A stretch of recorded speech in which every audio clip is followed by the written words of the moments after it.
¿Qué sucede en el país? Tendencias del acontecer nacional en análisis situacional. El Banco Central de Venezuela dio a conocer el 28 de mayo pasado los indicadores económicos que revelan el verdadero estado de la economía venezolana en la ruta de generar confianza y acompañar el golpe de timón económico que ha decidido el Ejecutivo Nacional. Sin ocultar los errores cometidos, las cifras del Banco Central de Venezuela revelan claramente el impacto devastador que han tenido las agresiones económicas y el bloqueo financiero que ejecuta Estados Unidos contra Venezuela.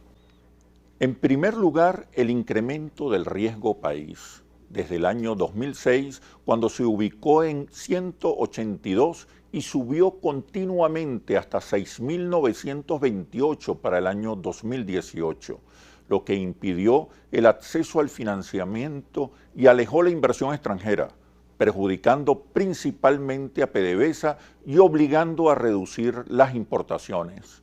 En segundo lugar, los precios petroleros cayeron más de 3 veces, de $99 en junio del 2014 a $29 en marzo del 2016.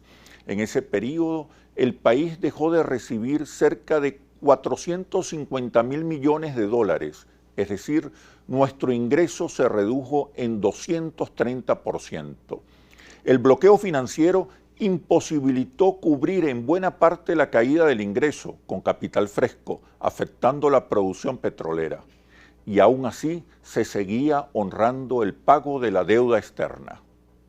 En tercer lugar, las sanciones económicas y financieras se acentuaron desde el 2017, entre ellas el bloqueo de corresponsalías bancarias, secuestros de activos como Citgo, el bloqueo de buques con alimentos y medicinas, el bloqueo de operaciones comerciales para adquirir semillas, fertilizantes, repuestos, materias primas y la imposibilidad de obtener créditos. La transición económica ya comenzó.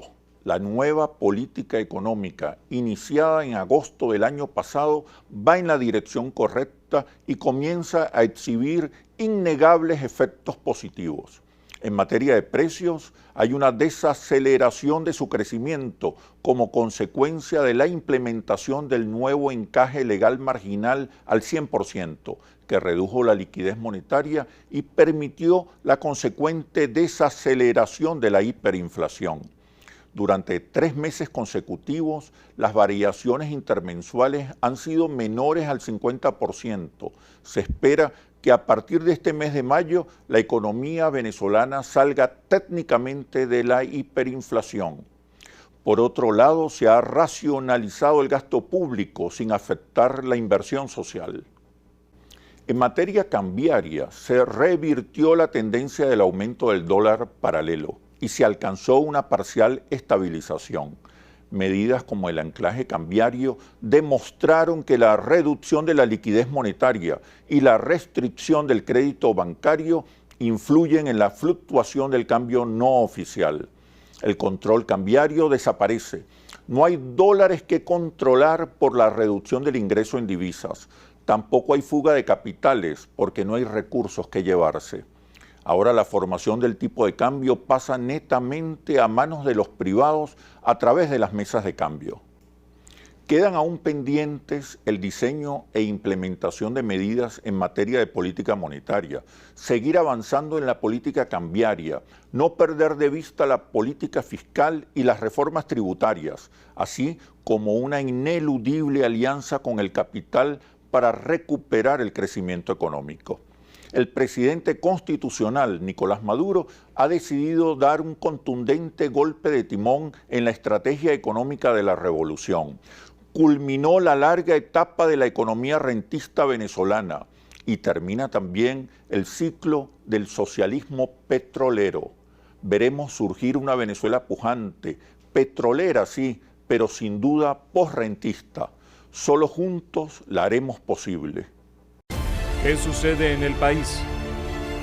Tendencias del acontecer nacional en análisis situacional. ¿Qué sucede en el país? Tendencias del acontecer nacional en Análisis Situacional. Hoy nos acompaña Henry Ventura, secretario ejecutivo del motor farmacéutico y presidente de Farmapatria. Es especialista en salud pública y fue 2 veces diputado a la Asamblea Nacional. Bienvenido, Henry. Gracias. ¿Cómo estás? Mucho trabajo. Bueno, trabajando fuertemente para garantizar los medicamentos a la población venezolana. ¿Cuál es la situación actual del sector farmacéutico? ¿Por qué la gente va a la farmacia y en muchas ocasiones no consigue el medicamento que necesita? Bueno, primeramente hay que conocer la situación en Venezuela de nuestra industria química farmacéutica. Comenzamos diciendo que en Venezuela, cuando revisamos los niveles primarios, los niveles de producción en el área de medicamentos, decimos que en Venezuela no existe laboratorio tipo 1 que produzca principio activo, API, que produzca las moléculas necesarias para que funcionen los laboratorios tipo 2. Para producir medicina. Para producir en Venezuela. En Venezuela hay 34 laboratorios tipo 2 que solamente formulan el medicamento, lo llevan a una forma farmacéutica para que pueda ser consumida la población. Una especie de ensambladora. Así es. Al no tener laboratorio tipo 1 que sintetice ingredientes farmacológicos activos, en el término español, porque en inglés se dice APIs. Al no tener el principio activo, la industria farmacéutica depende de la importación, claro, lo que nos pone a un estado de indefensión, porque para que la industria farmacéutica tipo 2 funcione, tiene que importar su principio activo, sus excipientes intermediarios químicos. Eso hace que se importe en divisas y en este momento que tenemos un bloqueo, tanto en la industria farmacéutica, en la industria petrolera y la apropiación de nuestras divisas en bancos internacionales, eso ha hecho que baje la producción en el sector farmacéutico y eso impacta en la dispensación que es la farmacia. Ahora bien, si no tenemos nivel primario y tenemos un nivel secundario, entonces hace la industria farmacéutica dependiente de la renta petrolera. Por eso es que el presidente Nicolás Maduro ha impulsado en la agenda económica bolivariana el motor farmacéutico y buscamos salidas para garantizar, para romper este bloqueo y que busque garantizar los medicamentos. ¿Cuál es el nivel de nuestra indefensión, como lo llamas tú, de nuestra vulnerabilidad en términos farmacéuticos? El hecho de no tener laboratorios tipo 1 que te fabriquen el principio activo, podemos decir que en Venezuela no tenemos soberanía farmacéutica y está en riesgo la seguridad farmacéutica, que es garantizar los medicamentos esenciales para atender a la población que está padeciendo de una enfermedad como son los hipertensos, los diabéticos, los epilépticos y los Parkinson. Ahora bien, ¿cómo rompemos ese bloqueo? Estamos desde la zona económica especial en el estado Miranda con el gobernador Héctor Rodríguez y en el estado Carabobo con el gobernador Lacaba en la zona industrial de Guacara, cómo instalar laboratorios tipo 1 que sinteticen principio activo para romper la dependencia de la divisa y no estar en un estado de vulnerabilidad frente a un bloqueo que tenemos en estos momentos. Quiero hablar del bloqueo financiero, económico, que impacta directamente sobre el sector farmacéutico. Fíjese, profesor, y que eso es bueno que lo sepa la población. En el mes de enero del año 2016, cuando asume la Asamblea Nacional la oposición, el primer acuerdo político que hacen es decretar a Venezuela en una crisis humanitaria, sin tener ningún argumento económico y científico para llegar a eso, solamente un argumento político de utilizar el medicamento como un arma política. Y uno puede decir en esta lámina del mercado farmacéutico latinoamericano, fuente IMS here, que es una empresa de estudio de mercadeo de Estados Unidos y reconocido por la Bolsa de Valores de Nueva York, que hace el estudio del per cápita en todos los países. Cuando uno revisa a esos países, vemos que Brasil, Chile, Colombia, México, Perú, cuando revisamos la cantidad de medicamentos que se compró en esos países, vimos que Venezuela tenía 633 millones de medicamentos se habían mercadeado en el 2015 y cuando usted lo dividía entre la población venezolana, decía que Venezuela era el país de América Latina que tenía el mayor per cápita. Venezuela, o sea, el mayor consumo por persona. No, mayor mercado, porque era imposible que en Venezuela cada venezolano se consumiera 21 medicamentos. Okay. Entonces, pero un mercado de ese tamaño. Un mercado. Entonces nosotros decíamos que estábamos por encima de Perú, por encima de Chile, por encima de Brasil y por encima de Colombia. No había ningún argumento.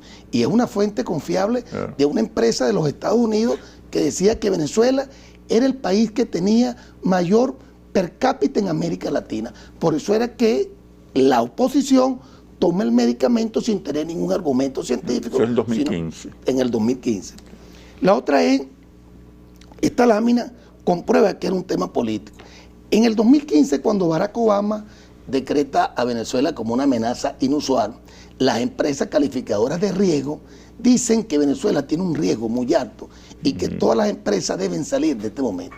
Para ese entonces en Venezuela, en el 2015, existían 230 casas de representación de empresas transnacionales que tenían filiales en Venezuela.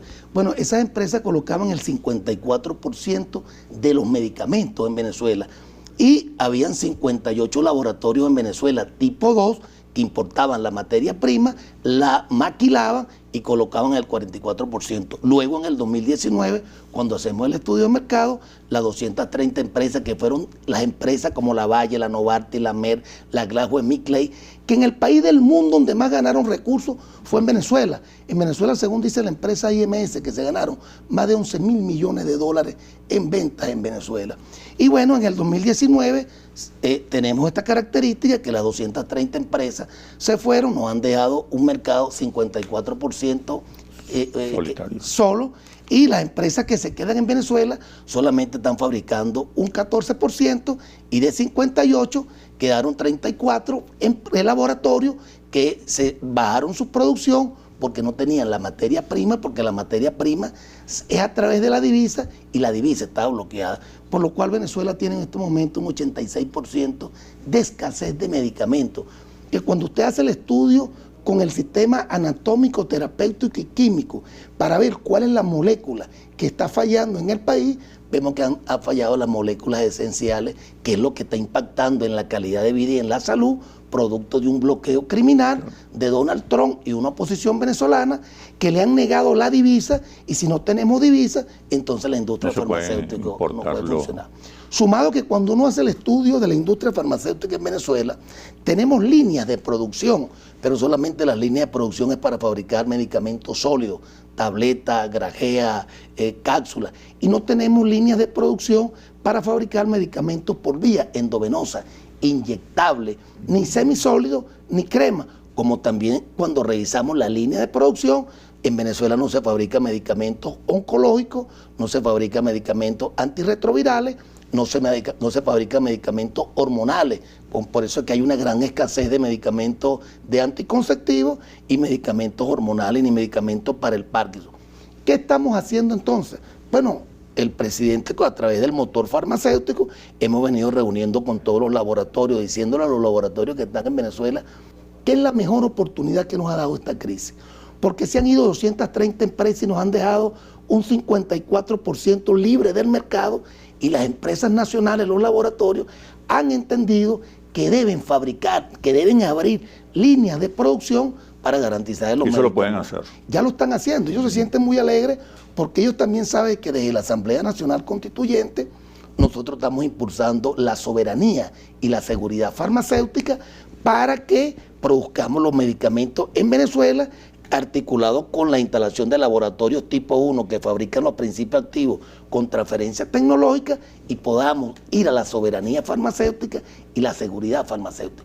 El bloqueo criminal, y esto es bueno que lo vea la población, ha llevado a la población más vulnerable a violarle un derecho humano como es el derecho a la salud y el acceso a medicamentos. Y esto lo demuestran informaciones de los Estados Unidos y del sistema integral. Bloqueo criminal. Un bloqueo criminal que ha tomado el alimento y el medicamento para castigar un pueblo que se le niega el medicamento para que sufra, para que se complique y para que se muera. Por eso es que cada vez que muere un paciente en este país, ellos hacen un gran alarde, porque la muerte pareciera que es que le da dividendo político, y es por eso que el presidente Nicolás Maduro ha dicho que el alimento y el medicamento debe salir de la diatriba política y debemos llamar al diálogo y a la paz.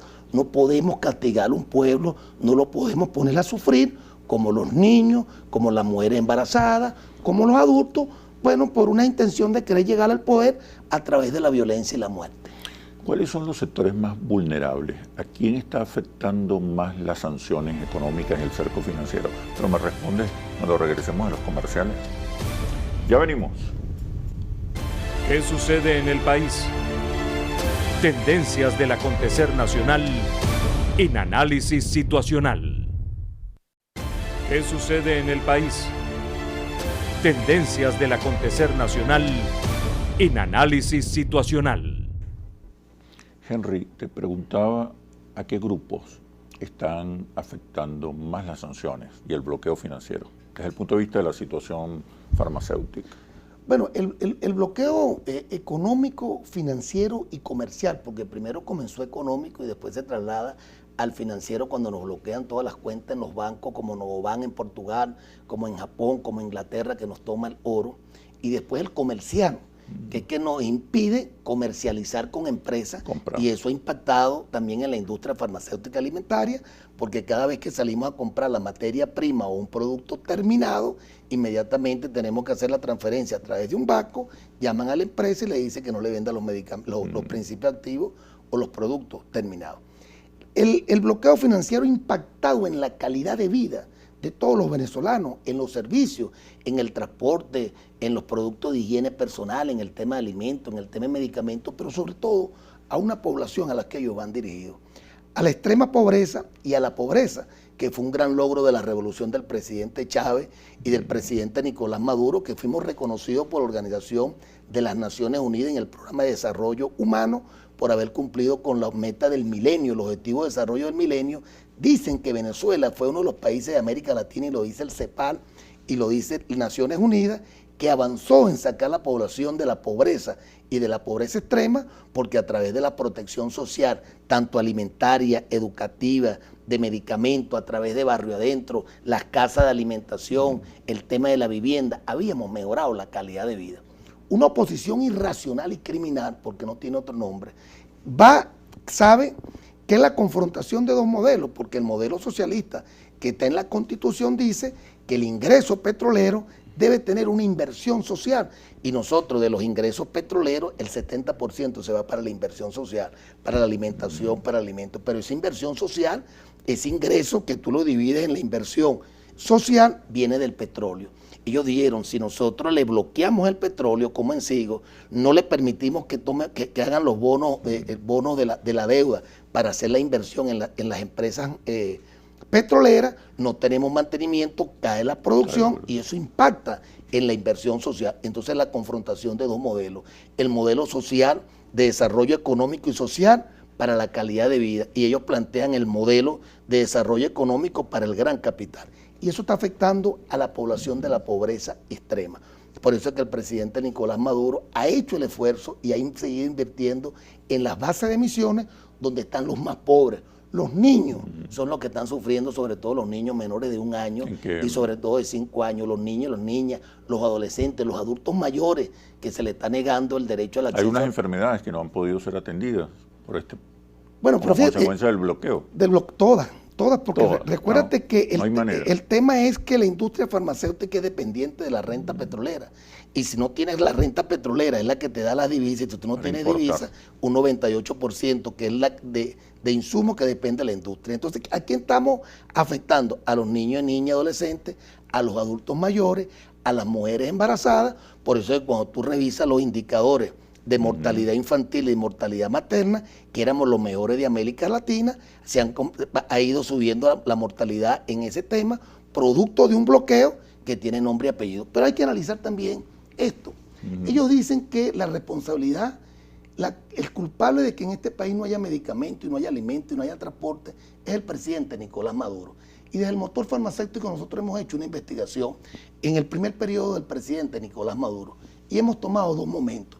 Y hemos cruzado 2 variables, la variable paz y la variable paz y gobernabilidad política, la paz.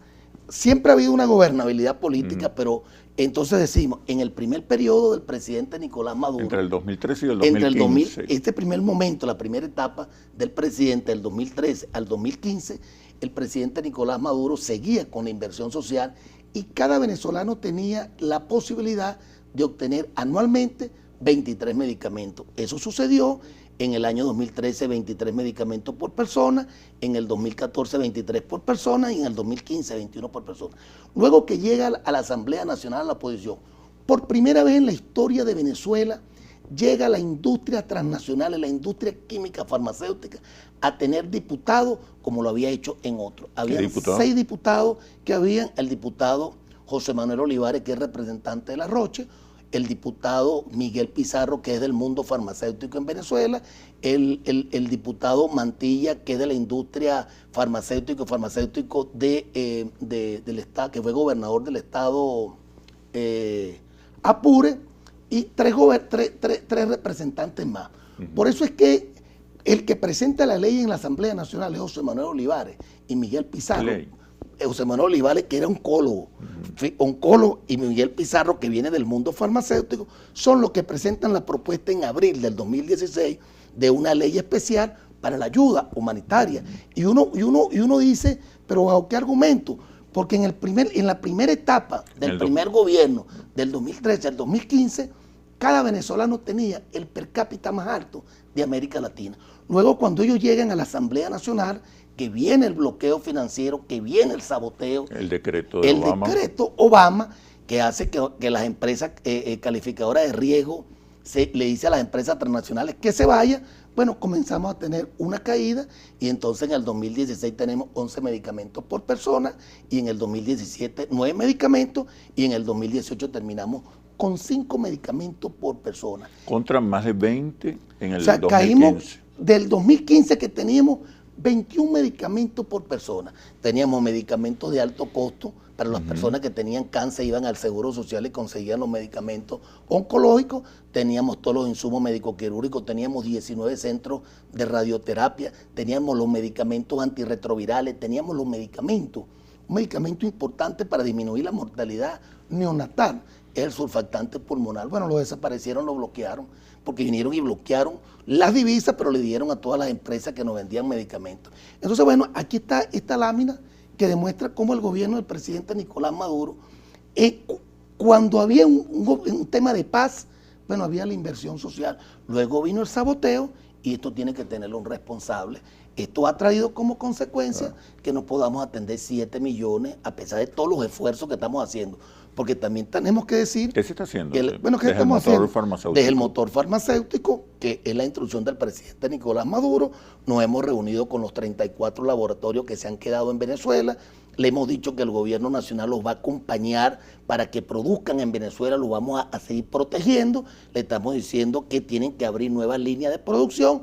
Ya lo están haciendo, han aumentado la producción de los medicamentos como el losartán, el valsartán, el timesartán, copidogrel, todos los medicamentos para la primera causa de enfermedad en Venezuela, que son las enfermedades cardiovasculares. Estamos produciendo los medicamentos para la diabetes como la metformina, la glibenclamida, la glicacida, todos los medicamentos antiepilépticos. Y le estamos diciendo que debemos producir medicamentos que traían la industria nacional, como los medicamentos como los levodopa con carbidopa para los pacientes con Parkinson, los medicamentos antirretrovirales. Todo esto estamos trabajando, igualmente en diálogo permanente, pero ahí están los consejos productivos de los trabajadores. Le hemos dicho a los trabajadores que la contratación colectiva y las reivindicaciones no pueden estar por encima de la vida de los venezolanos, y se han puesto de acuerdo, y de la producción, y se han puesto de acuerdo los laboratorios con los trabajadores, pero también tenemos diálogo permanente con las universidades y las facultades de farmacia de la Universidad Central de Venezuela, la Universidad de los Andes, la Universidad de Santa María, pero también hemos llamado a las universidades que fabrican químicos, biólogos. Es una cruzada nacional por romper el bloqueo criminal que unos actores políticos han llevado a esta población a sufrir. Desde el motor farmacéutico estamos impulsando la producción nacional. ¿En cuánto tiempo los venezolanos pueden comenzar a percibir que hay una mejora en el abastecimiento de medicinas? Ya comenzó la producción. Ahora la gente dice que está consiguiendo los medicamentos, pero a alto costo. Y eso es parte de la verdad, porque ellos están importando con divisa a dólar libre. Sin embargo, hay estudios y hay recomendaciones para que venga la política de subsidio. Porque por un lado estamos produciendo medicamentos en la industria farmacéutica, pero por otro lado el gobierno está importando de China, Turquía, Cuba, de Irán, garantizando a través de los programas sociales. Ahora bien, entonces todo desde el motor farmacéutico producimos los medicamentos. Ahora, todos los medicamentos no los podemos producir. En Venezuela no se produce medicamento oncológico, en Venezuela no se produce antibióticos inyectables, el meropenem, imepenem, los carbapenem. No se producen, por eso estamos diciendo, debemos instalar en Venezuela laboratorios que produzcan toda la línea de producción de todos los sistemas anatómicos, terapéuticos y químicos para garantizar. Uno dice, pero nosotros veníamos en la normalidad. Lo que no se producía en este país se importaba. ¿Por qué tomar los medicamentos como un arma política para llegar al poder, sometiendo a esta población a un sufrimiento? El presidente Nicolás Maduro en sus programas sociales nunca dijo que el que no fuese chavista no le daba medicamentos, porque esta es una política de inclusión social. Y por eso es que nosotros decimos que a través del diálogo y la paz denunciamos ante el mundo que a este país se somete a un genocidio cuando no se le permite el medicamento y alimento. Frente a eso, ahí está el motor farmacéutico impulsando los medicamentos. Lo que no podemos producir, lo estamos importando a través de los convenios con esos países que nombré anteriormente. Países aliados. Quiero que hablemos un poco más del rol del sector privado en la recuperación de la producción de medicamentos en Venezuela. Al regreso. Ya venimos. ¿Qué sucede en el país? Tendencias del acontecer nacional en análisis situacional. ¿Qué sucede en el país? Tendencias del acontecer nacional en análisis situacional. Te preguntaba sobre el rol del empresariado nacional con respecto a la producción de los medicamentos que necesitábamos, pero quiero que insistamos un poco en cuáles son las principales víctimas del bloqueo financiero. Bueno, fíjate que una de las principales víctimas han sido los niños con cáncer, con enfermedades hemato-oncológicas, con las personas con leucemia. Bueno, que estos actores políticos han bloqueado a través de un convenio que teníamos consigo y han fallecido 2 personas en el exterior porque no permiten que los recursos que era para atender a esos pacientes y lo hacen con una intención de que fallezcan y que sufran esos pacientes. Entonces, las víctimas del bloqueo han sido las enfermedades de alto costo, como las enfermedades oncológicas, como el tema de la diálisis, como el tema del cáncer. Por eso es que ellos fue un plan bien diseñado y muy maquiavélico para hacer sufrir a la población venezolana y hacer creer mediáticamente que la muerte y las complicaciones de estos pacientes es producto de que Nicolás Maduro está en el poder, algo criminal. Otra de las víctimas son, Venezuela está en una transición demográfica, se está envejeciendo la población y aparece la primera causa de morbimortalidad en Venezuela como es la hipertensión.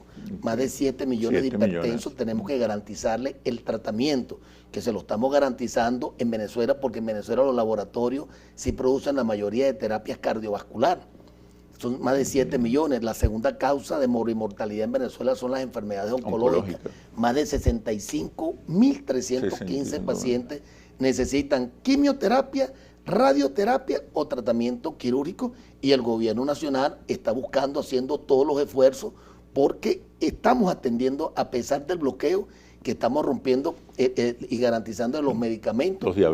Los diabéticos. Si nosotros no tratamos a la población diabética, que alrededor son de 2.461.632, pero a eso se clasifica en tipo 1 y tipo 2, y los tipo 1 se tratan con insulina. Y resulta que en Venezuela no tenemos una planta para producir insulina, sin embargo ya se están haciendo los acuerdos con los países como Turquía, igualmente los asma bronquial. 5 millones. Casi 5 millones porque toma un país tropical y lluvioso, donde la mayoría de niños sufren de afecciones respiratorias y sobre todo en estos tiempos. Igualmente las personas con hipotiroidismo, en Venezuela no se fabrica levotiroxina sódica porque este mercado lo tenía el laboratorio MEN y solamente tenía el Eutiro y se fue del país. Y así con el glaucoma, nosotros en Venezuela tenemos 2 laboratorios, laboratorio Optalma y laboratorio Clino, que fabrican la línea farmacéutica oftalmológica y nosotros tenemos alrededor de 951.000 pacientes con glaucoma e hipertensión ocular que tenemos que garantizar el medicamento para que pueda tener visibilidad. ¿Qué garantía se le ha ofrecido al sector privado para nosotros establecer esta alianza con todas fundamental? Con todas las críticas que una vez se recibe del punto de vista ideológico, yo creo que el sector privado de la industria química farmacéutica ha jugado un rol importante. Yo creo que es merecedor de un reconocimiento que 34 empresas nacionales, laboratorios que están instaladas el 70% en la zona centroinsular, como es Miranda, Carabobo, Distrito Capital y Aragua, se han quedado en Venezuela porque han creído en este país y bueno, y hay que darle un reconocimiento y estamos haciendo una gran alianza, el gobierno nacional con ese sector, diciéndole que este es el mejor momento de la industria farmacéutica para producir. Igualmente con la Cámara Nacional de Droguería, como Cabedro le estamos diciendo que hay que producir y lo que se produce tiene que distribuirse y se distribuye a través de una droguería que hace el papel de... Entonces estamos diciendo que las droguerías, tanto las farmacias, que son 4.786 farmacias y 266 droguerías, nosotros tenemos que decir que la distribución y la dispensación tiene que ser con equidad y justicia social y participación del poder popular para que la distribución sea con equidad y así como el medicamento llegue a Miranda o al Distrito Capital, llegue a Santa Elena de Guairén o llegue al Estado Sucre. Es un tema que el motor farmacéutico está enfocando el tema de la producción, tanto primaria, secundaria, de la distribución y de la dispensación. En la medida que vayamos rompiendo el bloqueo financiero, comercial y económico de estos actores políticos, en esta medida van a tener acceso a medicamentos. Nosotros queremos dejar claro y con pruebas fehacientes que el presidente Nicolás Maduro, a través de la paz, a través del diálogo, ha dicho, bueno, que ahí está la mano para que este país salga adelante y a través de la agenda económica bolivariana y los 15 motores productivos, este país pueda tener garantías. El contrabando, ¿cómo lo impiden? Bueno, fíjate que en el bloqueo económico ha impactado también el tema de la inflación y de la hiperinflación. Lo que hacía antes, cuando el medicamento y el alimento era subsidiado en Venezuela, todo el medicamento se iba hacia la frontera con Colombia y hacia la frontera con Brasil. Fíjate tú, toda la industria farmacéutica en Colombia ha activado sus líneas de producción y por eso que estamos viendo en Venezuela medicamentos colombianos, que hay que tener mucho cuidado porque el 25% de los medicamentos colombianos son falsificados y ahí está el Instituto Nacional de Higiene y Contraloría Sanitaria haciéndolo un medicamento y entonces ya el contrabando de Venezuela hacia Colombia no le es rentable porque sale más barato el medicamento en Colombia cuando tú le equiparas en dólar. Sin embargo, nosotros le hemos dicho a la industria farmacéutica que tiene que activar y tiene que aprovechar este momento.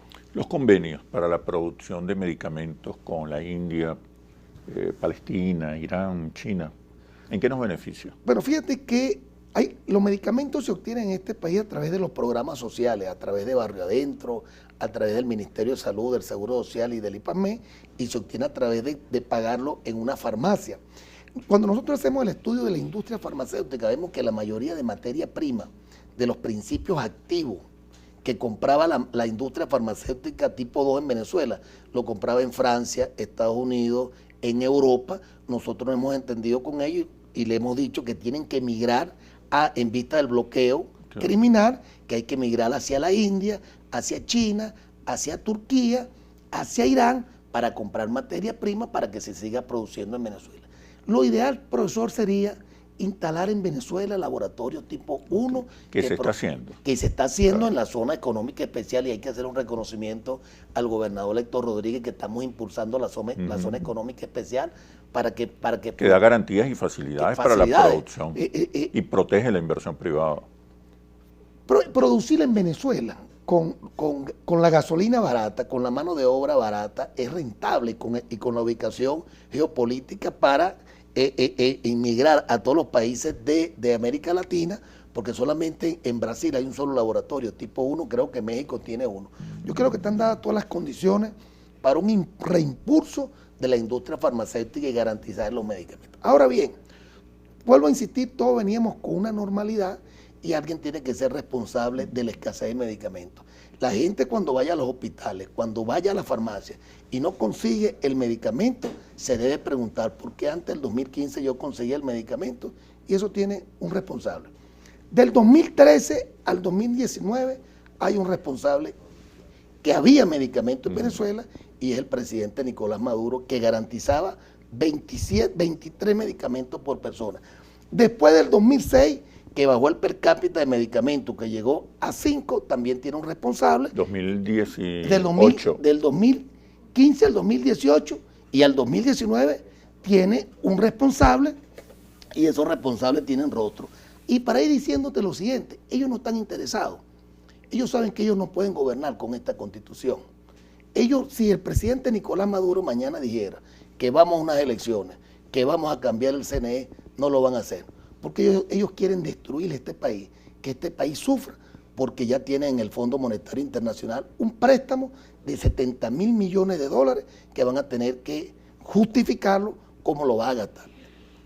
¿Qué podemos esperar los venezolanos este año en el sector farmacéutico? Bueno, que se normalice la situación. Se está haciendo el gran esfuerzo y se está llegando medicamento de la China. Está llegando medicamento de India, de Turquía. El canciller Arriaza, junto con el jefe del motor industrial Tarek El Aissami, el presidente Nicolás Maduro, estamos montados en la industria farmacéutica.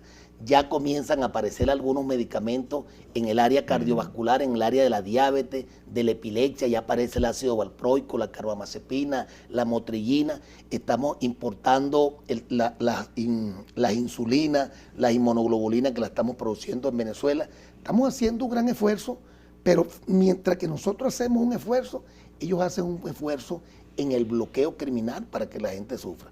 Este gobierno del presidente Nicolás Maduro, con todos sus 3 ministeriales y todo su equipo y todos los motores de la agenda económica bolivariana, estamos haciendo el esfuerzo en reimpulsar la producción, la comercialización, para que la población venezolana tenga acceso a medicamentos. Bueno, Henry, muchísimas gracias por este análisis situacional del sector farmacéutico. Mucha suerte, de verdad. Mucho trabajo. Después de los comerciales, el Monitor País Interlaces. Ya venimos. ¿Qué sucede en el país? Tendencias del acontecer nacional en análisis situacional. ¿Qué sucede en el país? Tendencias del acontecer nacional en análisis situacional.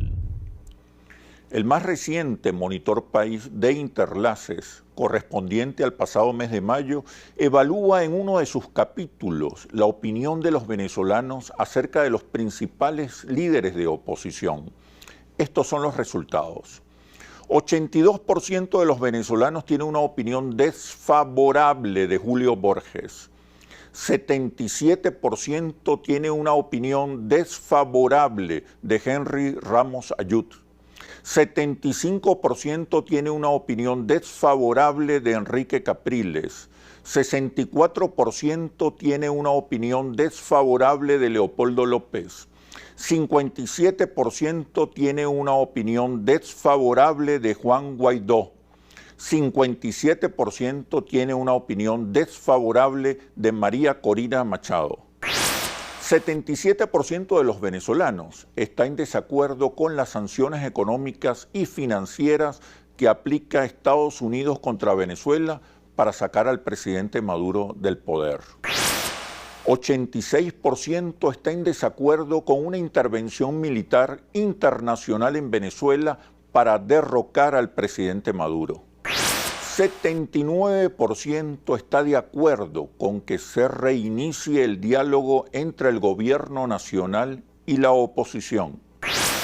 76% rechaza la tesis de la salida ya del presidente Maduro mediante un golpe de Estado o una intervención militar extranjera y opina que las decisiones sobre el futuro del país deben ser tomadas a través de elecciones. Hay antagonismos irreconciliables dentro del equipo económico que acompaña al dirigente de Voluntad Popular, Juan Guaidó, sobre el pago de la deuda soberana de Venezuela. Unos quieren pagar hasta el último centavo y otros plantean desconocerla. Hemos aprendido a volar como los pájaros, a nadar como los peces, pero no hemos aprendido el sencillo arte de vivir como hermanos.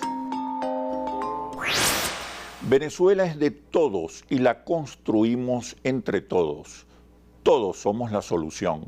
Soy Oscar Chemmel y los invito a un próximo análisis situacional por Globovisión, el canal de la paz y la reconciliación.